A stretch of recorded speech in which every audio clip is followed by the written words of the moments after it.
Somewhere west of the border, an American soldier unpacks his kit before a mission.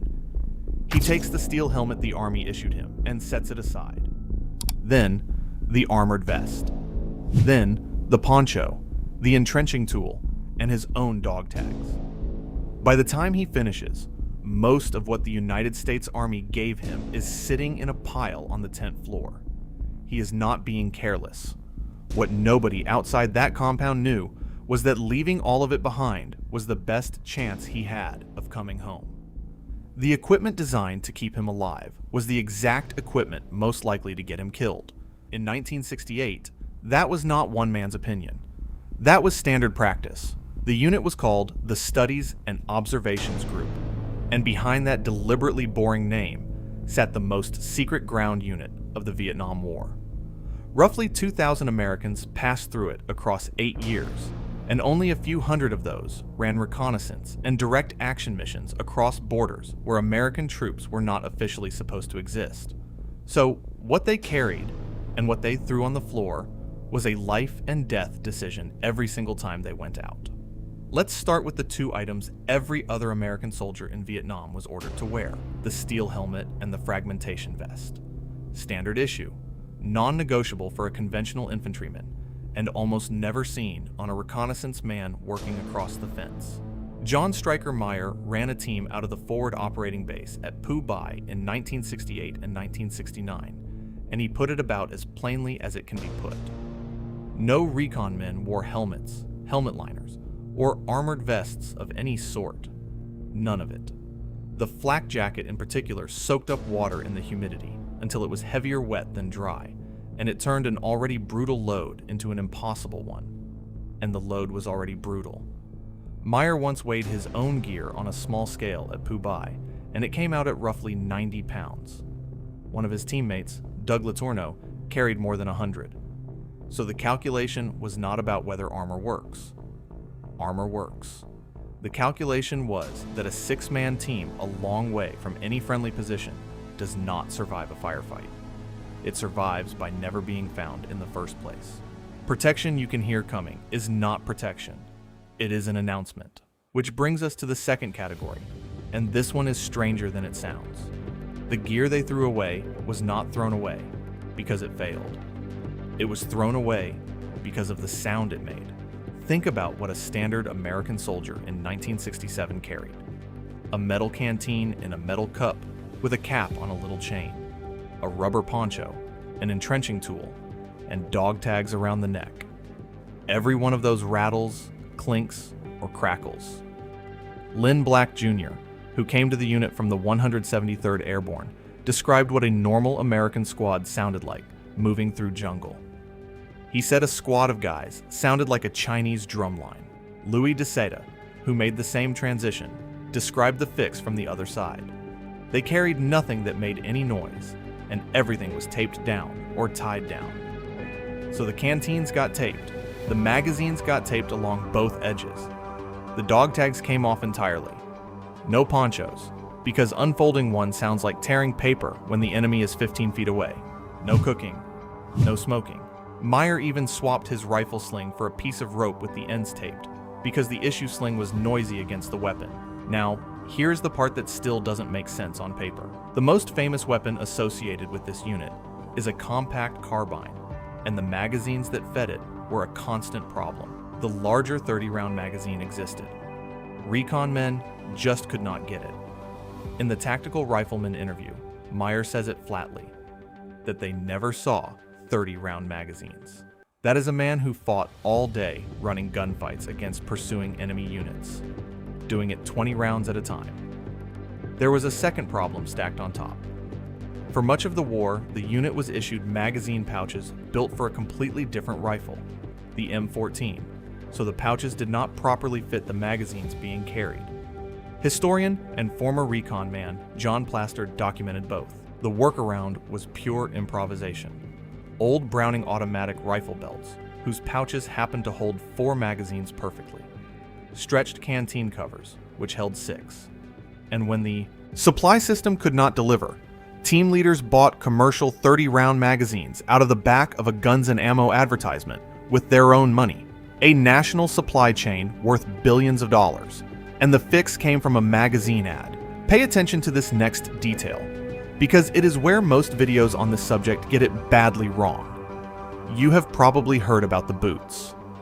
The story goes that this unit was issued reversed tread boots, or boots with a barefoot pattern molded into the sole, so their tracks would look indigenous, and enemy trackers would be fooled.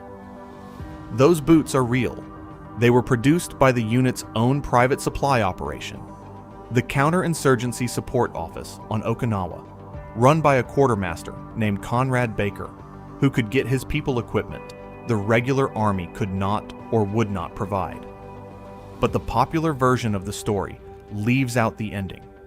Here is Meyer, sitting in front of the actual boots, being asked that exact question.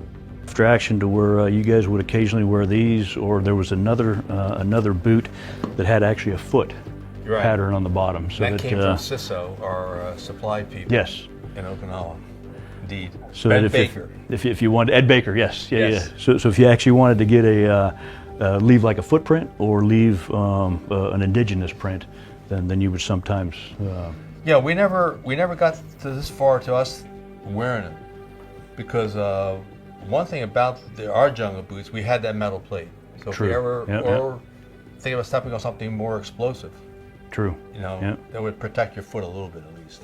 I mean, had we given the option, well, we would have thought about it, but who knows? The Vibram tread on an American jungle boot was a genuine problem. In an area where no American was supposed to be walking, that print was a signature. But the solution was not the fake foot boot. The unit's own answer was the steel plate in the sole of the standard jungle boot, which protected against punji stakes, and, as Meyer notes, gave you at least some protection against stepping on something explosive. Given the choice between disguising your footprint and keeping your foot, they kept the foot. There is one more category to cover before we get to the radios, and it is the one where the gap between reputation and reality is widest. Silent weapons. Everybody knows this unit used suppressed weapons for taking prisoners and for dealing with trackers and dogs. That part is true. What is less known is how much the men actually carrying them disliked them. A suppressed weapon in this era fired a pistol round, and a pistol round carried two weaknesses at once. The first is obvious.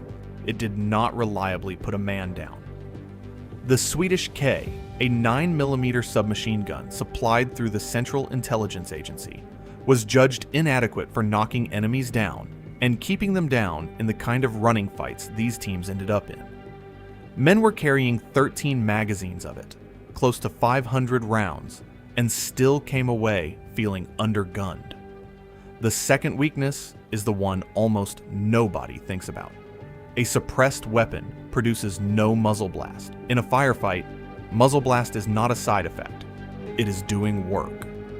As Plaster put it, in the noise of a gunfight, the enemy heard no blast to deter his assault or make him take cover. You could be shooting at a man and watch him keep walking towards you, because nothing about your weapon was telling his body to be afraid. Then, there was the upkeep. The suppressed grease gun added roughly 3 pounds and needed the metal mesh inside its suppressor cleaned out. And the Sten, for all its reputation, had a bolt that clacked loudly enough to be the noisiest thing about a supposedly quiet weapon, which is why a lot of men carried them broken down in a rucksack and reached for something else. Before we go on, if you are finding this useful, subscribing genuinely helps this channel keep doing the research instead of recycling the same 3 stories everyone else tells. Enter the piece of equipment that everybody hated and nobody could leave behind. The AN/PRC-25 field radio. Every account of this unit agrees on 2 things about it. It was essential, and it was miserable. Meyer described it as taking up the most space in his rucksack, and elsewhere said it weighed a ton, and was famous for being inconsistent in the field. The unit's own training material at the 1-0 school told new team leaders the same thing in flatter language, that the radio weighs about 25 pounds and takes up enough room that it limits what else you can carry. But weight was not the real problem. Carrying it made you a target. The North Vietnamese army put a high priority on destroying the radios, or killing the operators, because the radio was the link to American air power, and air power was the only thing that made a 6-man team survivable at all. Meyer hid his antenna under his arm for exactly that reason, and even then, it often did not work. The radio needed line of sight, and the terrain was limestone karst and triple canopy jungle, close to the worst possible environment for that. Teams leaned on a forward air controller circling overhead to relay their transmissions, or on fixed relay sites built on mountaintops. If the aircraft went home, the radio became 25 pounds of dead weight, which is exactly when they reached for the backup. And the backup is the item on this list with the highest cost of failure. The AN/U RC-10 was a survival radio carried in the upper left jacket pocket. Single channel and meant to be monitored at all times by every aircraft over the operational area.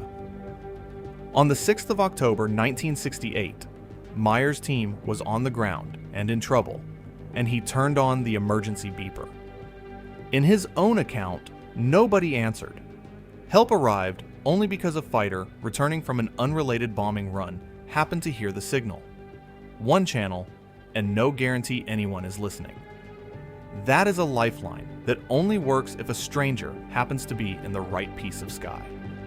The last item is the one that actually killed people, and unusually, we can name the moment it got replaced. The McGuire rig was how you got a man out of jungle with no landing zone. It was a cargo strap cut down to length with a wrist loop on the end, dangled from a hovering helicopter. You sat in the loop, put your hands through the straps, and held on while the aircraft lifted you out through the canopy. It worked, but it depended entirely on the strength and the consciousness of the man using it. Your hands were not free. You could not fire a weapon, and if you were badly wounded, you could not reliably hold on. During one combat extraction, a wounded Special Forces soldier fell out of a McGuire rig. Sergeant First Class Clifford Roberts sketched a replacement design on a napkin. Working with Major Robert Stevens and Captain John Knabb at the Recondo School at Enche Trang, he turned it into a full-body harness, worn as the man's own load-bearing equipment. So it was already on him. His hands stayed free, and it would hold an unconscious man. They called it the Stabo rig, and Roberts received a Bronze Star for the design. It went into wide production in 1970. A man had to fall out of the sky before that got fixed. Now, one correction, because this channel would rather be right than viral. Search this topic and you will find video after video claiming this unit hated its rifle, that the carbines jammed constantly, that men threw them away and picked up enemy weapons instead. That is a real story from the Vietnam War. It is just not this unit's story. The jamming crisis belonged to the early rifles issued to conventional Army and Marine units, and it was serious enough that Congress investigated. The Special Subcommittee on the M16 rifle program reported in October 1967 and found the ammunition powder and the unlined chamber were the root causes. Special Forces had been using this rifle family early, and by choice. The carbine had real faults. The flash suppressor fouled with debris, the muzzle blast was loud, and the short barrel spun rounds hard enough to affect their flight. Recon men took every one of those trade-offs, because Plaster, who carried one for years, called it the finest combat weapon he ever used. So the version you have heard, that they hated their rifle, is not the full picture. They hated the 20-round magazine. They loved the gun. And that distinction is the point of this whole list. This was not a unit that hated equipment. It was a unit handed a mission the standard supply system was never designed for, then left to make up the difference itself, with tape, with rope, with private purchases, with a napkin sketch, and with a supply officer on Okinawa quietly building what the Army would not. Almost every piece of gear on this list was eventually fixed, replaced, or abandoned. It just took someone getting hurt first, nearly every time. If you want to see how the same unit solved the problems it could solve, rather than the ones it could not, the video on screen breaks down the gear they built themselves.